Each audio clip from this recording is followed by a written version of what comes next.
Hey, I got a confession. Been losing all momentum. Just because it's easy, well, that don't make it better.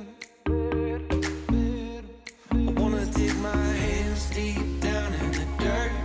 Take a walk along the street if I'm feeling dessert. All of this convenience just doesn't work for me. I wanna play with fire, let me get hurt. Can we take it back to 95? Before we had this drama in our lives, just staring at the screen every day and night. I miss the rush of living in real life. Go get your DeLorean.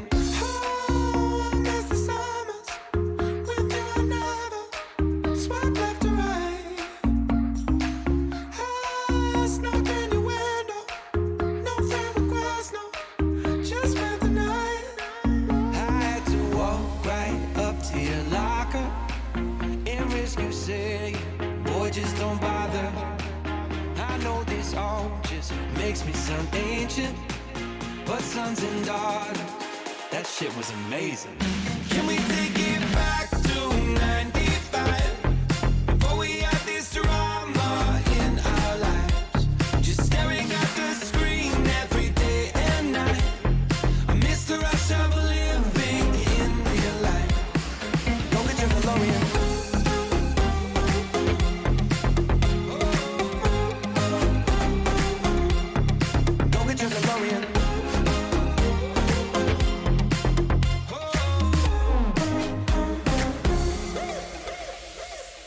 Yo, what you got in that bag? Candy, cigarettes, and a Playboy mag? Man, you used to have to work for that. Wait for me, gotta dial up. Can't call my landline cause it's all tied up. Just bike over then. Oh, oh, oh.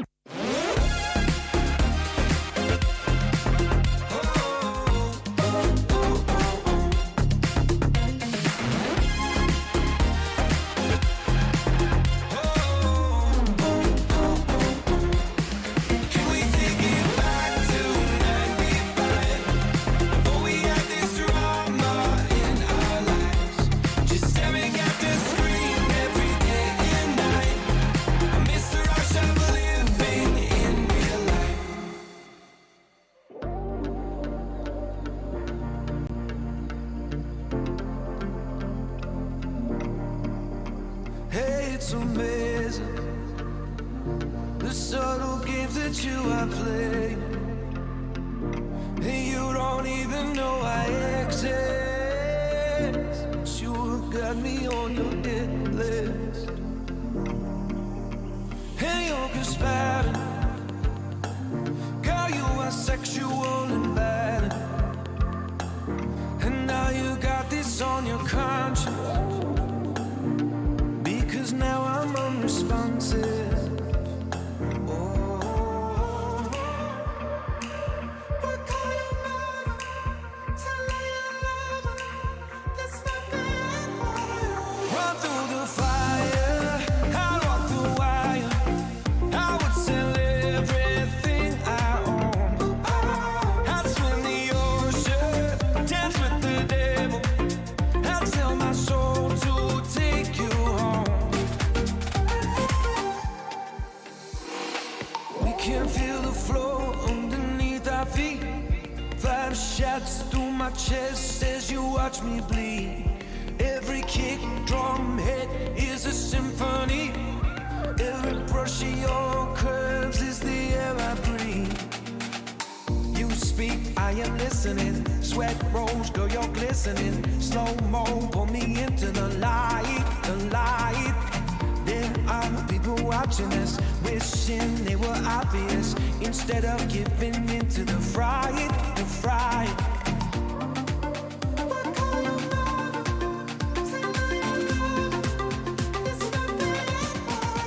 Run through the fire, I walk the wire. I would sell everything I own. I'd swim the ocean, dance with the devil. I'd sell my soul to take you home.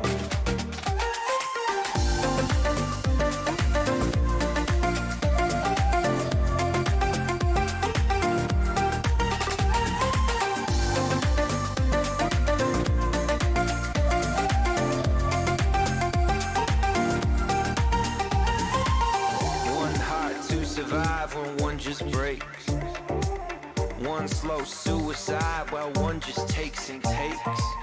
One choice for the good of you, but not the one you make. But one worth dying for if you saw her shake, shake, shake.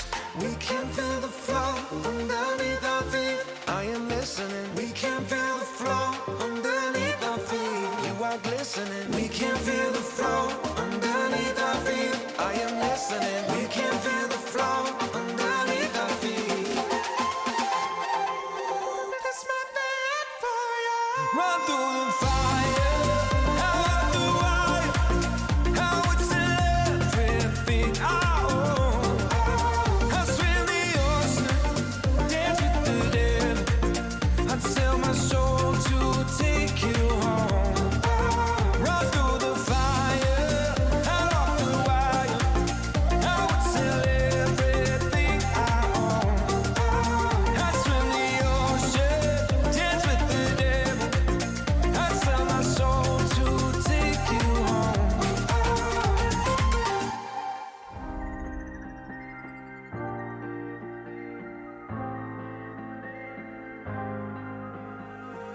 When you put your hand in my jacket, I'm thinking so irrational. You flew me international now. And we can spend hours reading the signals, but that's so unoriginal. What if we took this back to my house? Under all these lights, I gotta take a minute, take a minute, take a minute to calm down. But I feel like if I told you I was ready right this minute, do you think that it would turn you on? I just feel like you need to know.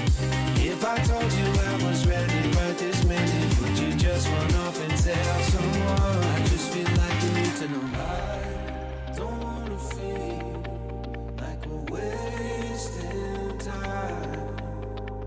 Tell me, should I go and call up a taxi? We can make out for a play in the backseat. Please tell me now how that all sounds. You can sleep in while I make breakfast, watch cartoons and talk about exes.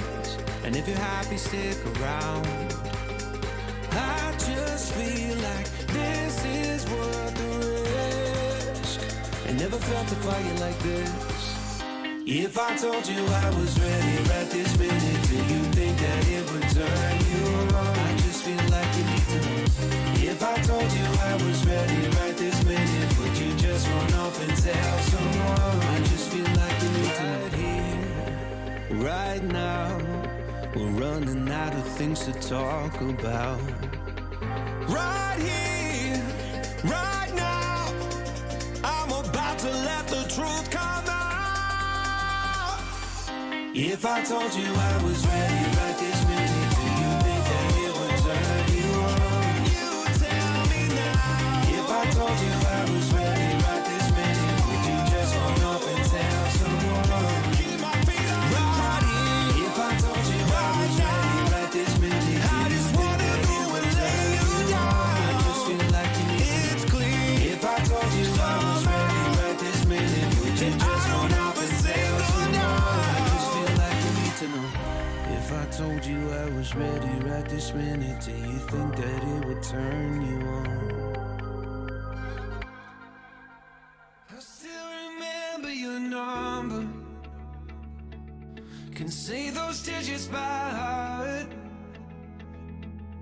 With that first drink of the summer,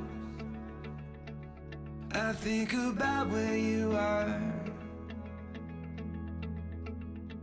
I dialed 235, are you alive? How I miss our late night drives in 4-6 hours in my mind I flip a switch and 7-2 forgetting you is something I can't seem to do. Even though we were just kids, I close my eyes, I'm waiting for the lightning strike to. Well, would you look at that? I go live and the camera just instantly goes out for some reason. Well, that's interesting now, isn't it? 1 second. Hey, look, there's me hiking.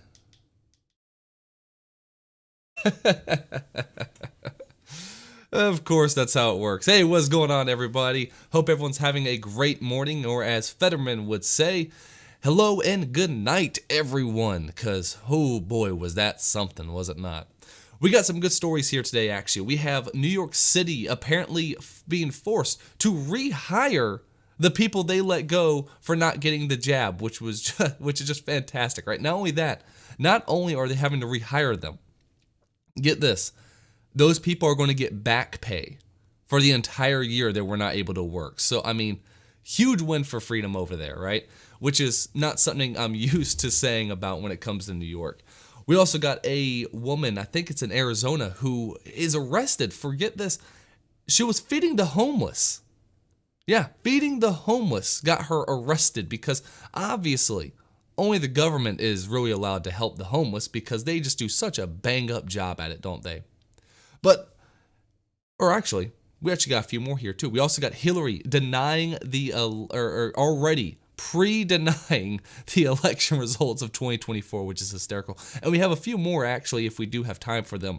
But first things first, we got to talk about the elephant in the room. And that is that Fetterman versus Oz debate. Because just good Lord, man. Good Lord. This was tough to watch. This was... I was sitting down with my wife and we were watching the watching the debate happen live. I wanted to turn it off. It was that bad. It was like normally debates are bad because they're boring or because they're just giving out the same, BS again and again and again. And don't get me wrong, Oz is a BS politician like all of them for the most part. I can't stand Oz, but this was bad just because, man, the dude is not there. Fetterman is not there. He just... no, how about this? Just so you have an idea of just how bad it really was, here's a clip of just the beginning of the debate, how it started. As lieutenant governor, you're running for a seat that could decide the balance of power in Washington. What qualifies you to be a U.S. senator? You have 60 seconds. Hi, good night, everybody. I'm running to serve Pennsylvania. He's running. Hello. Good night, everybody. I mean, just silly stuff. And if it was just one thing, I think for the most part, we would all go, okay, it was a slip up. Because that's always what happens, right? People give like a 2-hour-long speech. They have one slip up and we sit there and kind of get on their ass about it, even though most of us could obviously never get up in front of a large crowd like that and give even a coherent sentence. But this isn't a one-time thing. This was through the whole debate. And here's just another example here later when asking about his stance on fracking. I want to clarify. Support fracking, that you've always supported fracking. I want to clarify something. You're saying tonight that you support fracking, that you've always supported fracking, but there is that 2018 interview that you said, quote, I don't support fracking at all. So how do you square the two? I do support fracking, and I support fracking, and I stand and I do support fracking. In case you didn't get it, he supports fracking. Listen, it was really like this through the whole debate. There was a whole moment where he was asked about why he apparently didn't pay taxes on a house or something like that, and he literally just said, well, 17-year-olds lived, and they were there, and they were trying to get their house. And that was like it. Like that that was really it. When asked about schools, Oz gave a kind of blanket way of just how we're going to reduce cost in colleges.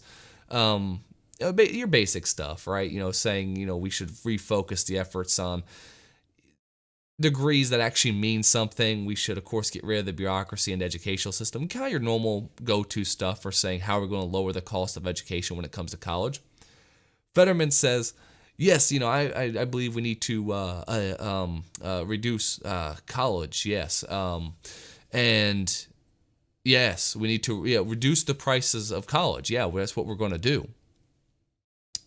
And the lady just kind of, the moderator, she just kind of says, okay, but how are we going to do it? How are we going to actually reduce the cost of colleges? And Fetterman just looks at her and says, it's just what we need to do. And it's what I feel we can do. We can do it. We will do it. Like he doesn't have any answers. At least Oz was able to give some BS answers for the most part. And again, I do not like Oz. I really do not like Oz. He is such a terrible candidate. But not even really a terrible candidate. He actually makes sense for the very traditional style of candidates. Like for a lot of the more traditional style of politicians, he does fit the mold quite well. He's a bullshit artist. He always has been. He always will be. Well, now in today's world, obviously, we can call that out a bit easier. And with the whole MAGA movement, obviously, we've had less kind of bullshit artists and more like actual people who really care and actually want to get stuff done. I don't think Oz will be that, but you know what? If I was in Pennsylvania, he's definitely a lot better than Fetterman, who can't process what he's hearing at all. And that's a key thing. So a lot of people are saying, he has a problem because he has a stroke, and this is ableism, right? This is ableism that we're, ridiculing him for, and that's not the case at all. Listen, if he can't do the job, he can't do the job. If I'm missing an arm and I want to go work on one of those, crabbing, boats over in Alaska, they're not going to let me on because I can't do the job. That's not them being ableist towards me. That's just them having a standard of what needs to be done and me not able to meet that standard because of the disability for which I have. It's the same thing here. He suffered a stroke. He cannot do the job required of him, right? He cannot do the job required of him. For this debate, he had closed captioning on a screen in front of him so he could see what everyone was saying. Now, they're saying because he has a hearing problem and that ridiculing him for this is akin to insulting a deaf person, which is dumb for multiple reasons. Again, if you're deaf and you need all this and you can't debate on the Senate floor, well, that's also going to be a problem anyway. But he's not even deaf. That's the thing. He's not even deaf. He can hear it. He can't process it. And there is a big difference, right? So when people have strokes, one of the things that can happen to them is they'll hear what you're saying, but their mind just isn't processing it right, and they have a hard time understanding what it is they just heard.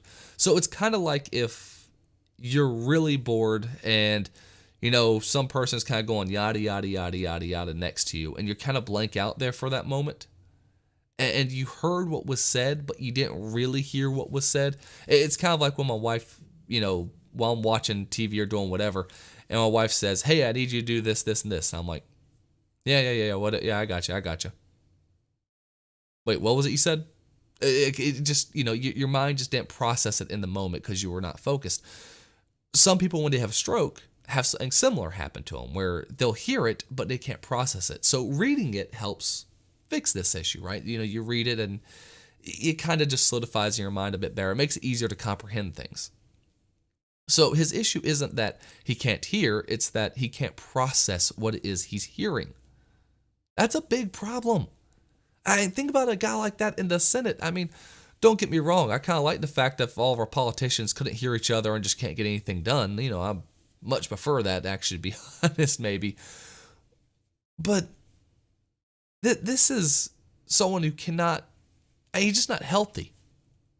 He's just not healthy. He's not able to even do a debate. How is he going to operate on the Senate floor? I have no idea. And here's the thing. The Fetterman campaign is now blaming the closed caption service provided to them, the one that they signed up for, they demanded. So we got this from the Post Millennial. Fetterman campaign blames closed captioning technology they demanded for the poor debate performance. And the closed captioning provider fired back at the campaign, saying they went to extraordinary lengths to ensure the effectiveness of the closed captioning process and to accommodate several last minute requests to the Fetterman campaign. So Here we have, in the debate between Oz and Fetterman for Pennsylvania Senate. On Tuesday, Fetterman used closed caption technology so that he could read what was said by the monitor and opponent, since he could not comprehend them otherwise. This is because he suffered a stroke right before the primary this spring and now suffers from what the campaign calls auditory processing deficiency. And even with the added tech, Fetterman's performance was suboptimal, with many saying it was painful to watch. And it was, man. Again, I cannot express this as much. It was painful. It was. I really wanted to turn it off. Again, and I'm not alone. I heard tons of people saying they just wanted to turn off the debate after a while because it was sad. It was really, really sad. In response, the campaign blamed the tech for his poor performance. Both campaigns agreed to let Fetterman use captioning, which had everything the moderator and Oz said typed on a large screen for the debate after suffering a stroke in May. We are thrilled with John's Okay, this is their the campaign statement here. We are thrilled with John's performance, Fetterman for Pennsylvania Communication Director John Cavillo said. He did remarkably well tonight, especially when you consider that he's recovering from a stroke and was working off delayed captions filled with errors. John won countless exchanges, counterpunched aggressively, and pushed back on Oz's cruelty and attacks. Because they got nothing, so the only thing they can really push back on is saying, if you disagree with Fetterman being elected, you're ableist, you're cruel, you're insulting. Nothing to do with what he'll do when he gets in office, because he can't articulate what he wants to do when he gets in office. Now, the funny thing here, though, is afterwards, after he released a statement talking about how thrilled they were with his performance, which is just, again, pathetic and sad, the communication, the organization who made the communication software for him, it said, where is it? Because here's just a bunch of them saying, of course, it was so sad, such a terrible debate. Basically everything we've already said. I believe I skipped it.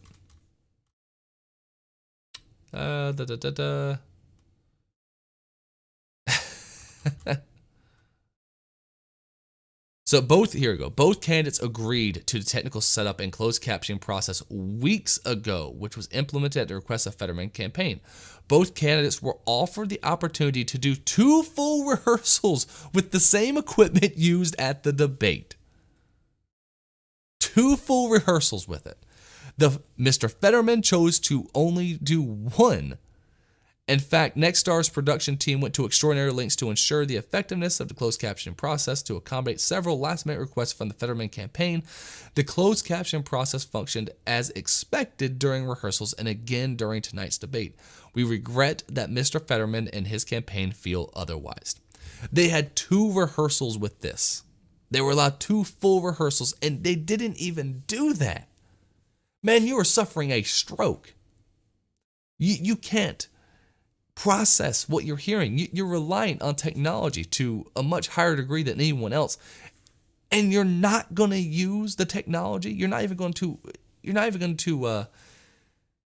do a proper trial run with it. I talk about incompetence. They're saying, oh, well, all he has is a problem with the hearing and stuff, but overall he's very competent and he's able to do the job. He had the ability to do a rehearsal with this for this important debate, and he said no. He's reliant on this technology, and he said, 1 rehearsal, half-assed, who cares? It bewilders me. It really does. And the fact that this organization that created this technology is just calling them out like this is just hysterical to me, because normally they try to stay away from politics and everything, but man, when they call you out, you gotta call them out back. And I mean, the fact they just dropped that, saying that he didn't even do the rehearsals like he was allowed to do, come on. I just come on. But of course, that's not his only problem. Obviously, Fetterman has been in trouble multiple times for other things. You know, he held a gun to an innocent black man's head, basically, and, you know, all because he looked bad, you know. He chased him down the street with a gun, pointed it at him, and said, you know, freeze, and tried to hold him up, basically, until cops could get there. And the guy turned out to be completely innocent and was just going about his day. Just crazy, crazy things. I mean, Fetterman wasn't sane prior to the stroke. Let's just make that clear. He was not sane prior to the stroke. The stroke just made it all the much worse, right? It just made it far worse, is all it really was.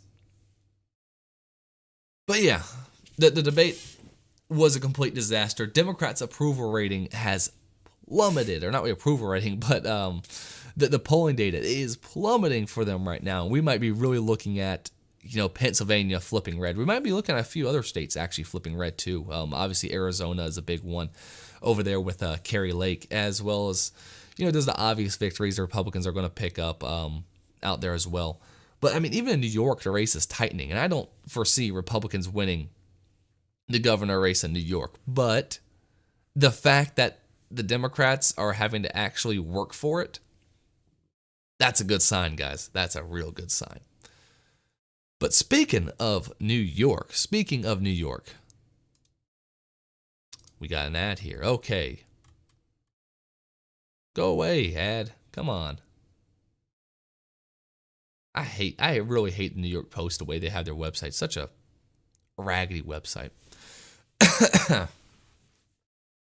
Judge tosses New York City COVID vaccine mandate, orders fired workers back pay.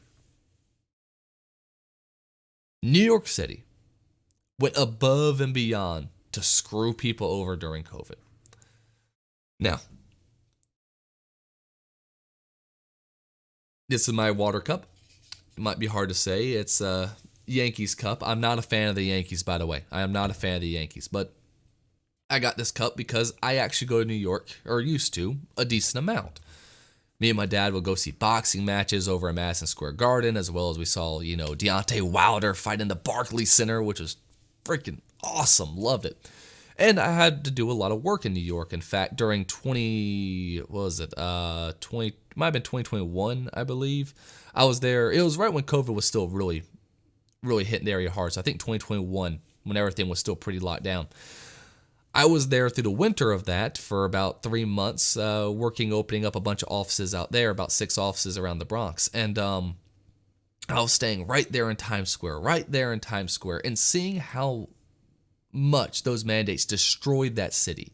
A city that I used to actually defend, and I am not a city guy. I'll tell you what, I am not a city person even remotely. I cannot stand being in a city. I can't stand the fact that a city is within 20 minutes of me at the moment. All right, I am not a city person. I prefer to be in the middle of nowhere, but I still usually defended New York City a lot because for the most part, it's a fun city. At least it used to be. It was a fun city.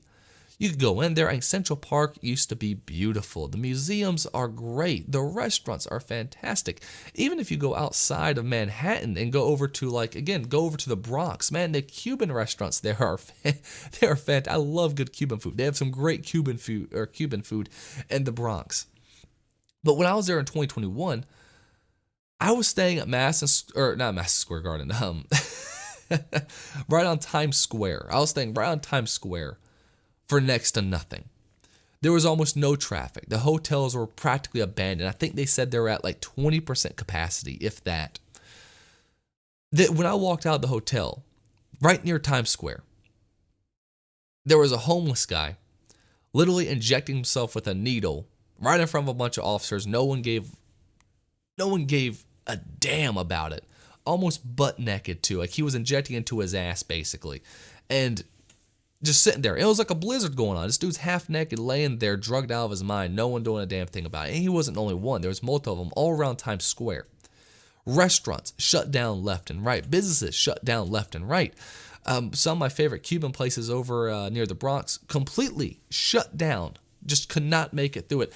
They destroyed that city. They absolutely destroyed that city with a lot of these requirements. And so the fact that now they're having to actually pay for it, the fact they might actually be really forced to not just rehire these people who they fired, but give them back pay for the entire time they weren't working. Holy crap, that's going to be expensive and good. Very good. So, New York's controversial COVID-19 vaccine mandate for municipal workers was enacted illegally, and employees who were fired for refusing to comply must be immediately reinstated with back pay, a state judge has ruled. It is time for the city of New York to do what is right and what is just. Staten Island Supreme Court Justice Ralph Porzio, I guess, wrote in a decision made public on Tuesday. More than 1,700 workers were fired for refusing to get the vaccine, including 36 members of the NYPD, as well as 950 Department of Education employees.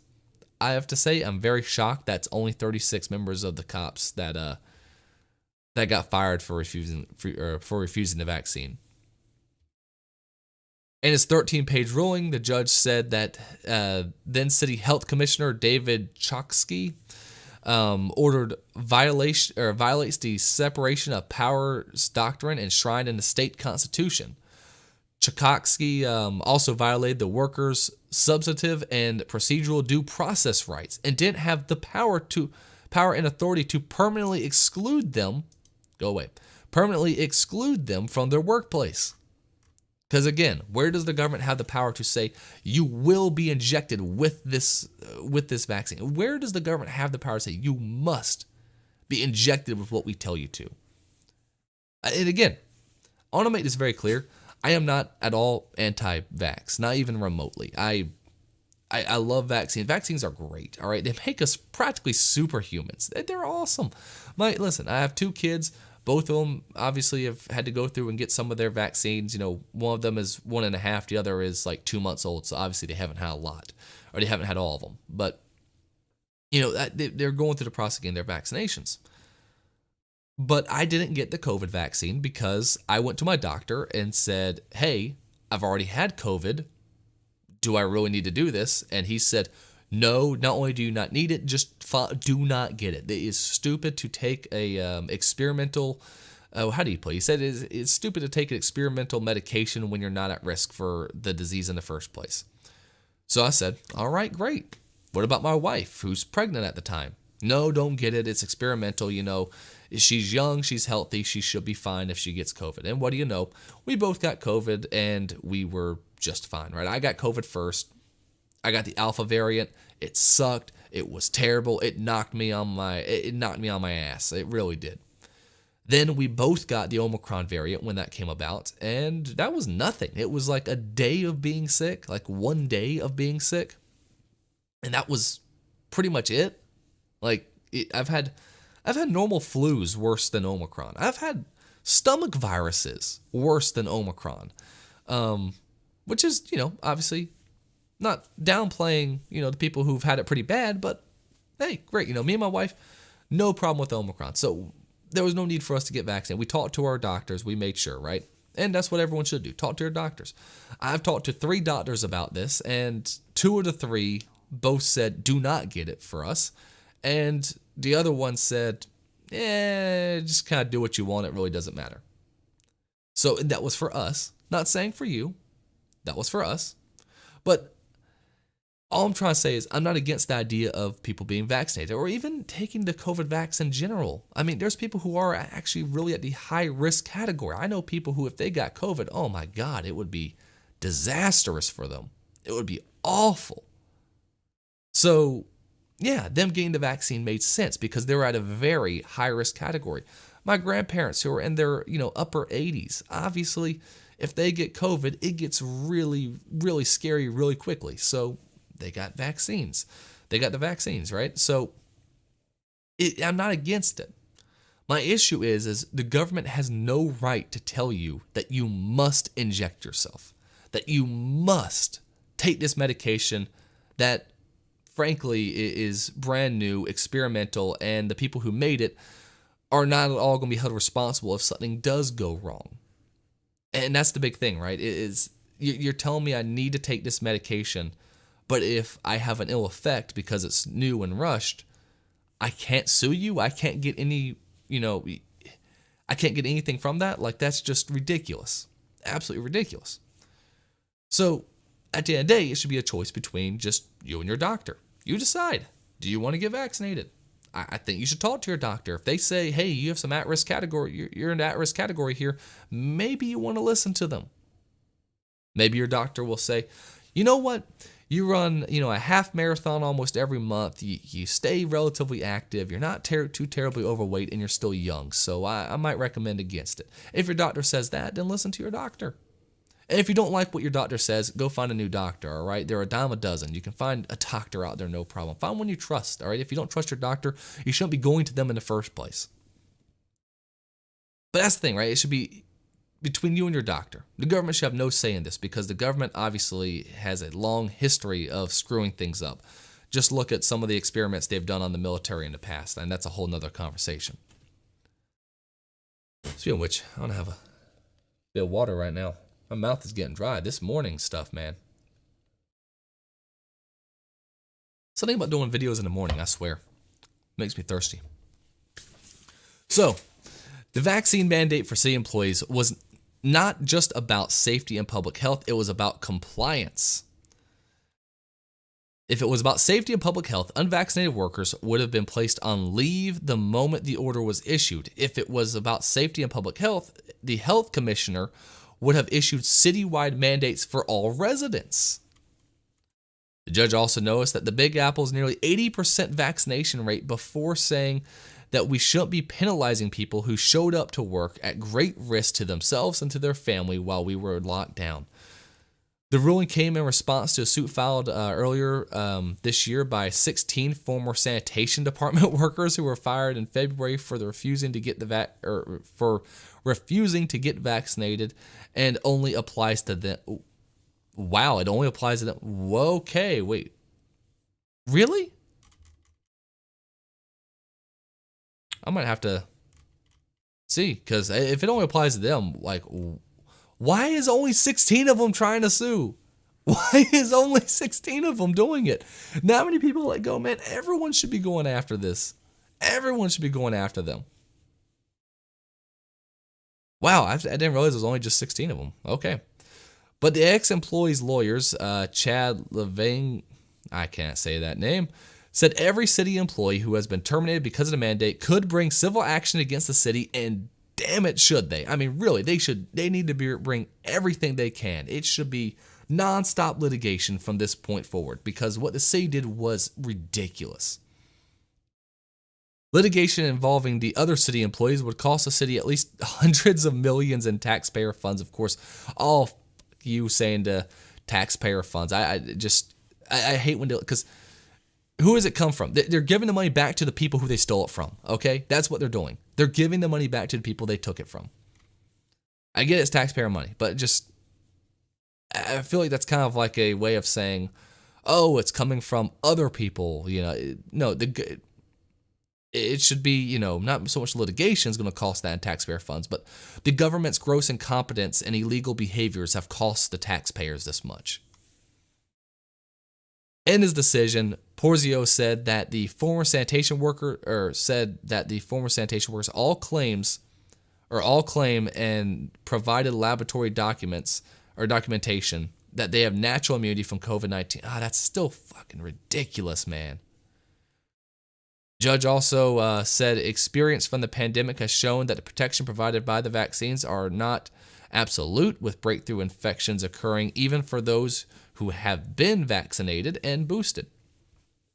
And that's the big thing. They told us the reason why they were letting these people go is because they were going to kill grandma, right? That they were going to spread it because they weren't vaccinated. And now we know, and I believe I can say this on YouTube now, the vaccine doesn't really stop transmission practically at all. That's not the point of the vaccine, nor does it stop you from getting it anymore. The whole point of the vaccine is to make it so that when you get sick, it's not as bad. Which, hey, you know what? If it does that for people who are at the at-risk category, all right. Hey, that's not bad. Okay, good. People who are at the at-risk category will not be as sick, meaning, of course, they were less likely to die. That's fantastic. Sure. Good job on getting those out as soon as possible, but not telling us any of this in the first place. I mean, here's the thing. They knew about this. They knew about this early on. It's clear Pfizer knew about this early on. And they chose to still go about this way of saying,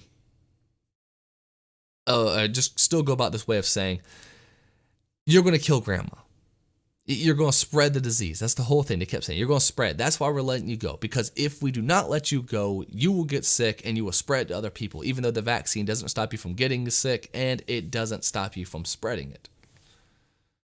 It's just, God, it's just so tough. It's ridiculous. At the end of the day, it's just fucking ridiculous. But he added that his ruling is not a commentary on the effectiveness of vaccines, but about how we are treating the first responders, the ones who work day to day throughout the height of the pandemic. They worked without protective gear. They were infected with COVID-19, creating natural immunity, he wrote.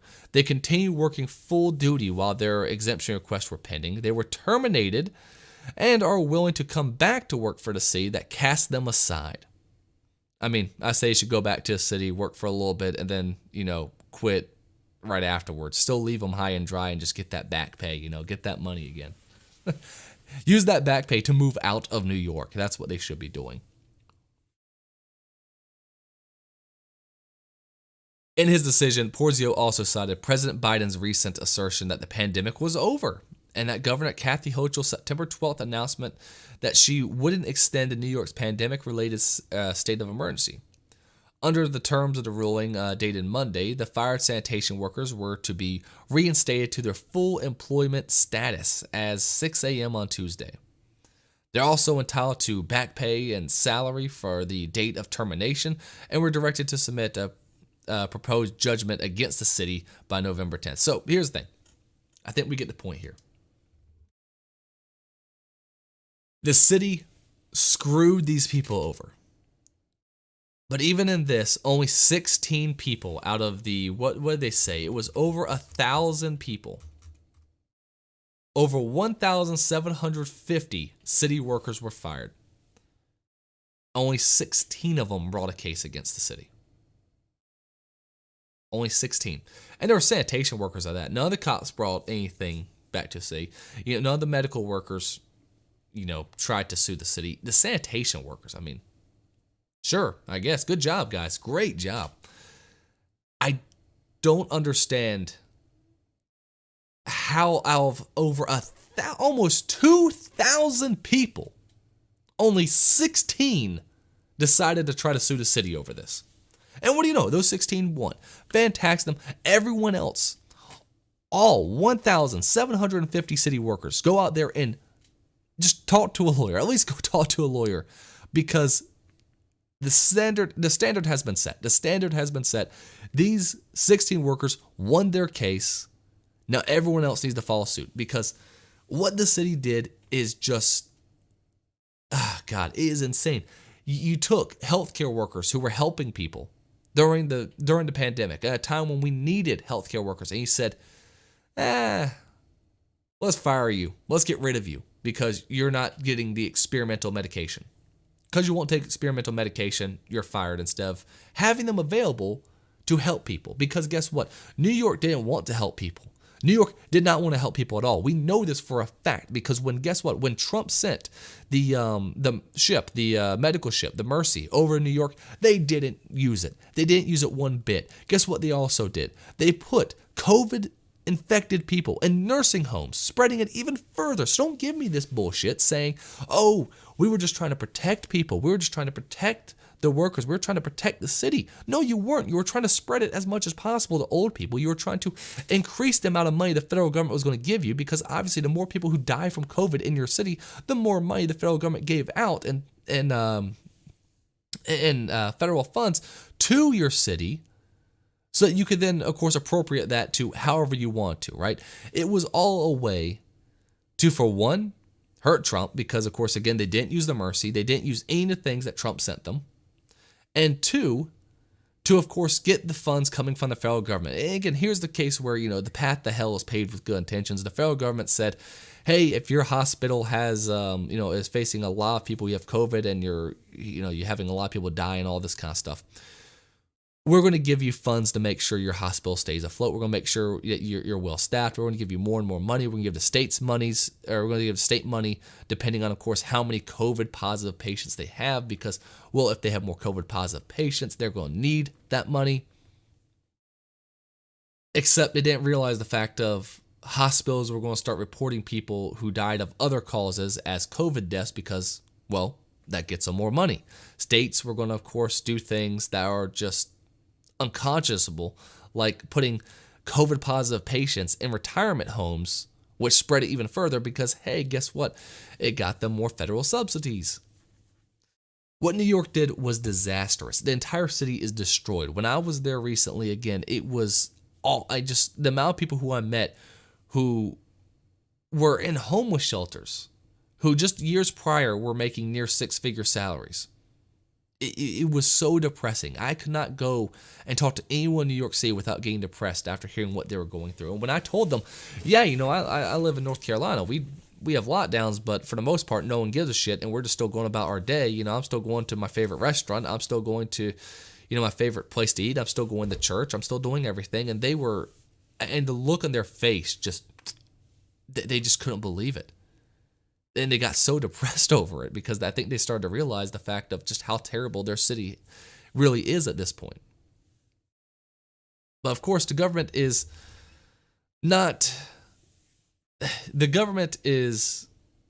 always doing stuff like this. The government is always, of course, finding new ways to take more power and to oppress the people as much as possible. And now having power over your healthcare decisions is their next goal. They want to have power over your healthcare decisions. They want to have power over what you inject in your body. They want to have power over every aspect of your life.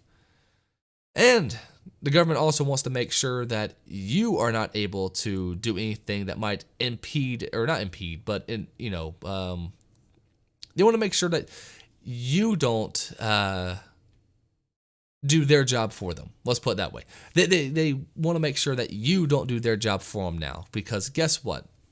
In Arizona, I'll be honest, that was a terrible transition. My bad.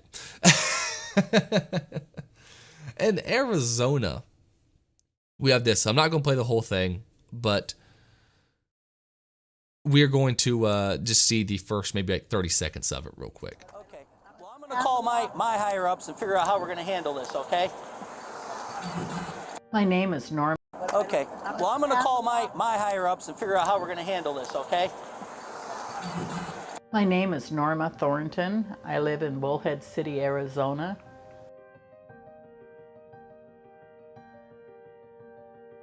Full color front and back. Come see Eric. Okay, so I've made contact with the lady and a gentleman that was here. I went up and talked to her. I said, what are you doing? She goes, I'm just bringing the transients some food. They're hungry. Yeah, so I just got I'm not on speakerphone, right? Yeah, you are. I'll take you off.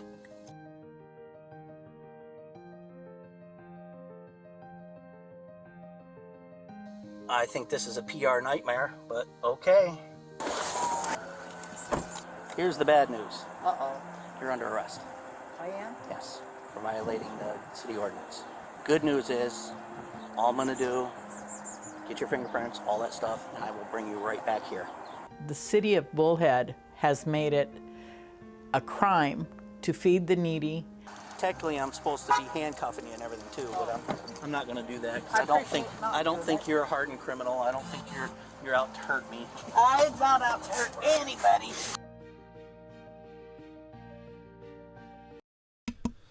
Okay, so I'm just going to play that little bit there just so you have an idea. So this woman was out there trying to just feed the homeless. That's all she was. She was out there just feeding the homeless.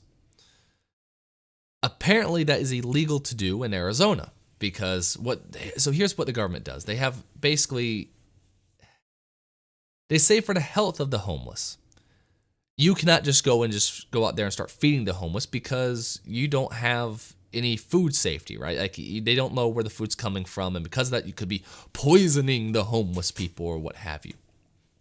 Which obviously is ridiculous because you can go up to a homeless person and just hand them a sandwich. So why can't I not go up to 100 people or 100 homeless people and hand them sandwiches?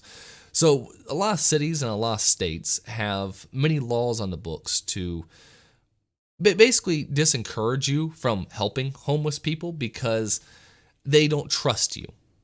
They don't trust you. And mind you, this woman, again, feeding tons of homeless people in her local area, she is now threatened with over 120 days in jail, as well as thousands of dollars in fines, as well as a long time in probation. Thank you, Libertarian Party of Delaware, for showing this video, because they're the ones who posted it. Now, I have a... the Libertarian Party in general is kind of nuts. And though I'm very libertarian leaning, I'm like little L libertarian, not like big L libertarian. So, I really do appreciate a lot of stuff the libertarian movement has done when it comes to showing stuff like this, because this is totally ridiculous. This is a case where the government does not trust its own people.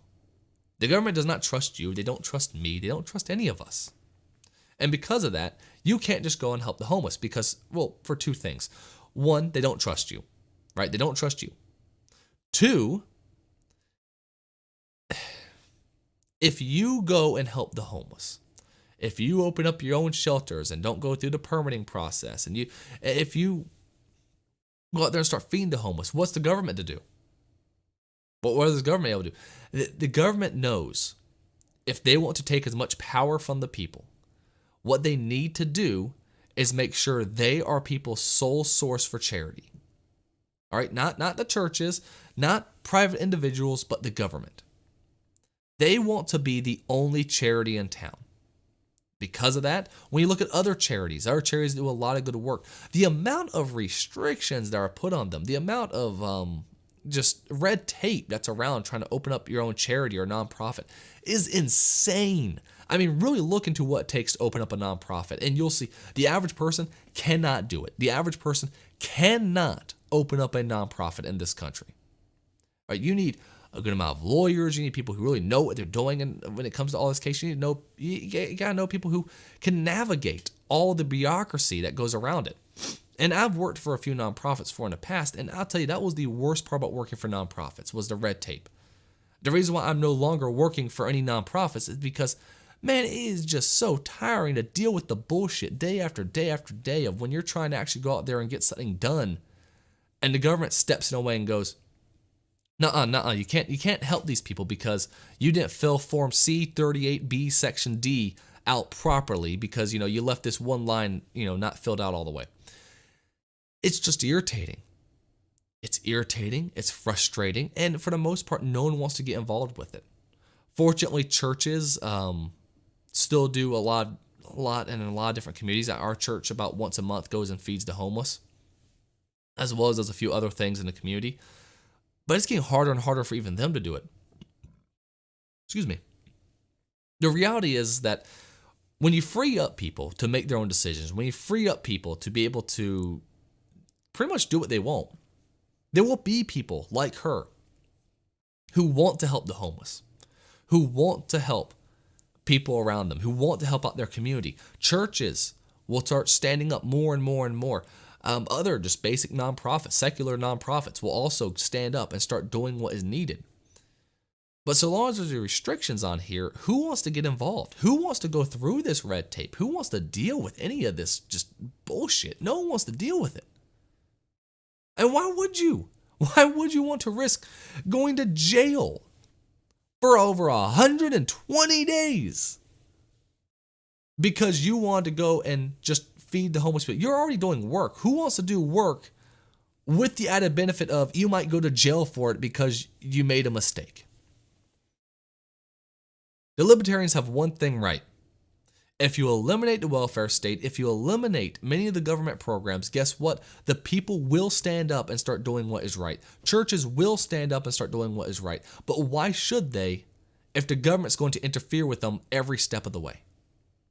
And I'm not saying there's no place for the government when it comes to the homeless crisis. Again, I'm like kind of little L libertarian, more like, I'm more libertarian leaning than I am libertarian. Big L libertarian's kind of like no government whatsoever when it comes to this sort of stuff. I'm sitting here thinking, you know what, maybe we should reopen the mental institutions to help people who are struggling with just total mental decay basically, and that's a lot of people who are homeless at the moment. Most people who are homeless are not mentally well, and there's nothing you can do to really help them besides possibly a mental institution, unfortunately. And we have to be careful about that for obvious reasons. You don't want that being abused by the government. But that is something the government could do. They could also, of course, instead of arresting people for being addicts, instead you open up different type of rehab facilities to get them better, right? Just throw someone in jail, they're not going to get over their addictions. They just aren't. If anything, they're going to make the connections in order to, continue their addiction, right? They're going to meet people in jail, they're going to build connections, and they're going to become even more hard if they didn't. So, yeah, I think we got disconnected. Okay, well, I think we're back live. Okay. So, what I was saying is, of course, that, these homeless people, when they go into jails because they're addicted, right, because they have an addiction, they just build up, they just build up a group of people around them who now has connections. They build up their connection base to a point where now it's even easier for them to get drugs in the future, as well as now sometimes they get involved in even harder crimes. So there is a place for government, you could say. I'm okay with saying that the government has a place to help the homeless. But when you sit there and restrict the people from being able to help the homeless, guess what? Now you're making it impossible for anyone to really do any form of charity around the area, which of course is going to lead to the degradation of society as a whole, because when people don't care about their local community, when people no longer want to help out and do charitable things in their community, the community will in fact fall. It just always does. The best places to live are the places where the people in the area take care of each other, not rely on the government to do it, because obviously the government does not know what they're doing half the time. But I just really wanted to bring this woman's story, up. Her name is Norma Thornton, and just absolutely sad and ridiculous story. Now, I am getting a bunch of alerts on my streaming platform saying that there is a bad connection issue and it looks like we are being disconnected again. Don't know what's going on with that, but I think we'll just cut it here today. Still, either way, thanks so much for watching. Again, Thursdays normally at 6 a.m. over to 7. Hopefully next time we won't have these connection issues going on. But yeah, 6 a.m. to 7, as well as do shorts on the channel almost every day, and we'll be posting some of these clips over throughout the week next week. So, hey, join us next time, as well as we'll see what stories come up. We'll see what happens with the polling going forward with the whole Oz versus Fetterman disaster that just took place. I really think polling is going to continue to drop going into next week when it comes to the Democrats. At least that's my hope, right? That's my hope. Either way, thanks so much for watching, and we'll be talking again real soon.